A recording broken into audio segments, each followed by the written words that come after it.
subhanahu wa ta'ala is the greatest. He does not need your ibadah, does not need your concentration. Allah is not waiting for your charity. Allah's kingdom and dominion does not increase with the dhikr and tasbih and ruku' and sujood. We need Allah. We need Allah. We need Allah.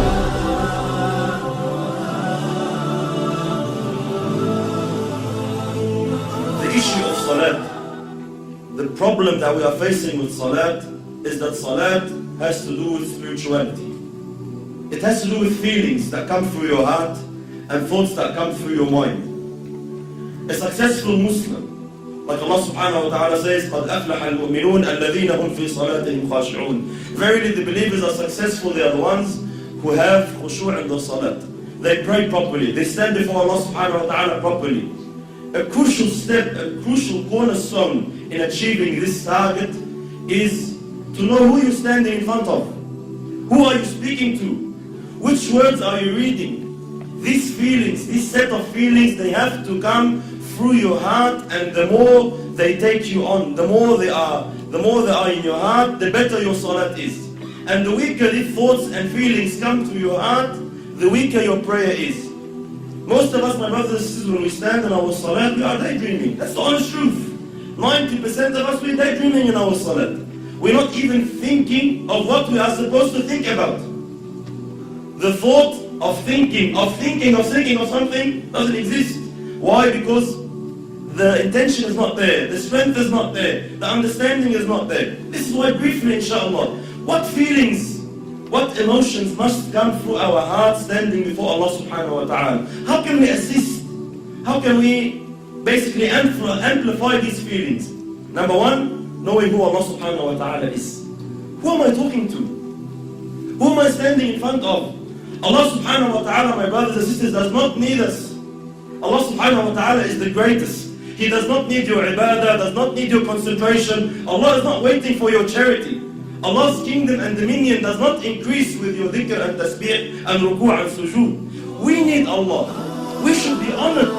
Every single one of us, the second you make takbir, the second you say Allahu Akbar, should be honored. That Allah subhanahu wa ta'ala has allowed you a window of opportunity to speak to Him, to stand before Him. This is why the ulama say, whoever wants to talk to Allah, he should pray. You want to talk to Allah, start praying. When you're praying, you are directly, with no barriers, with no intermediaries, with no interpreters, you are speaking to your Lord, your Creator.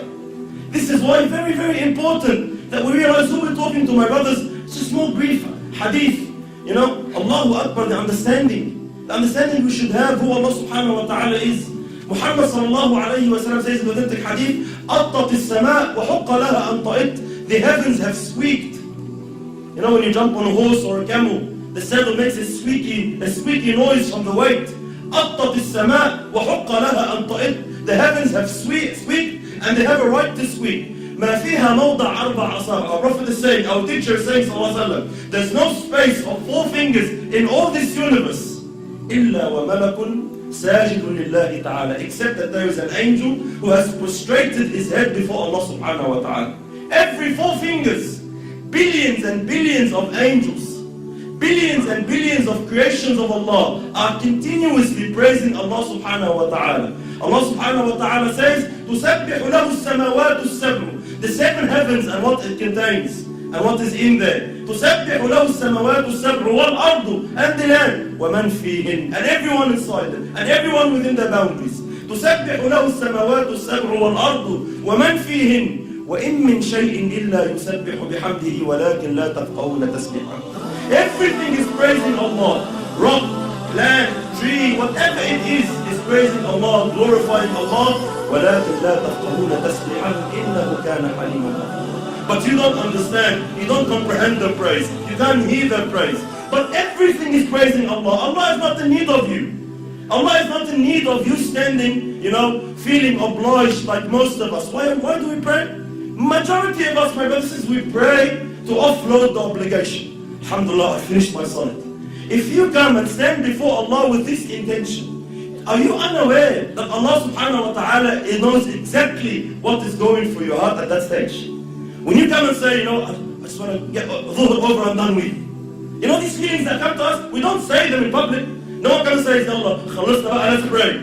No one says that. No one says to his man, Yalla, get over and done with, khalas dona. We say, let's go pray over in my heart. Yalla, please, let's go over and done with. This feeling that I'm praying just to offload the burden of salat is not the right feeling you should have. You should be honored, my brothers and sisters, wallahi, in issues of dunya.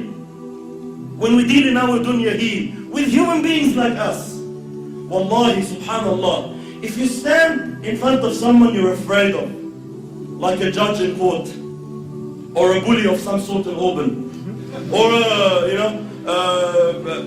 a president, a prime minister, an ASIO agent, wherever you stand in front of, what happens to you naturally, without no motivation, without no one to have to give you a 7-step course on how to fear him?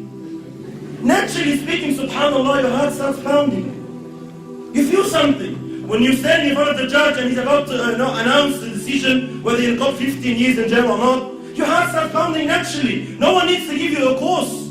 Why? Because we are aware who this person is. I know who he is. I know what authority he has. I know what he can do. I know what he can decide now. He can wreck my life. And because I know this, naturally the feeling, the emotion comes naturally. The problem is when we deal with Allah, these feelings do not exist. You stand before Allah and you're daydreaming. We all know Allah knows what's in your heart.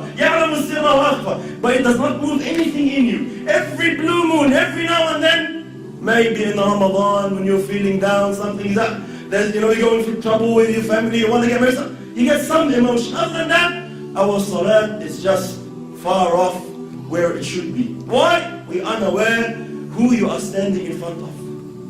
The understanding that Allah now subhanahu wa ta'ala has allowed you to speak to Him. Wallahi, my brothers and sisters, wallahi, we see Muslims in this dunya, they get to meet a sinner. Let's say an actor or an actress or a pop star of some sort. And they are so overwhelmed by the fact that they had an opportunity to get his signature or her signature. They're just so overwhelmed. They would say, they'll be speechless. I'm actually standing in front of you, I can't believe it. And they will be so, they'll be so touched that, he's allowed to 5 minutes of his time. We have these feelings with mashayikh even. Sometimes the super sheikh comes from overseas and we find all the boys and they're, Allahu Akbar, I'm giving him salam, I can't believe it. Subhanallah, every time I see such a situation, it always reminds me of Allah. Subhanallah, who is this person? Regardless, all ranks preserved. Who is this person? The Shaykh once said, imagine if you were to meet Muhammad sallallahu alayhi wa sallam, what would you feel? Imagine if Rasulullah said, I'll give you 5 minutes of my time, come meet me. What would you think? Would you daydream? Would you be sitting with Rasulullah thinking of your wife? Would you be sitting in front of Muhammad sallallahu alayhi wa sallam thinking about work? No way on earth. Why? Prophet of Allah is he. You'll be taken. You'll be absorbed in the discussion. But subhanallah, we stand before Allah every day 5 times daydreaming. Why? We are unaware who Allah subhanahu wa ta'ala is. And how patient is Allah? How merciful is Allah subhanahu wa ta'ala, my brothers?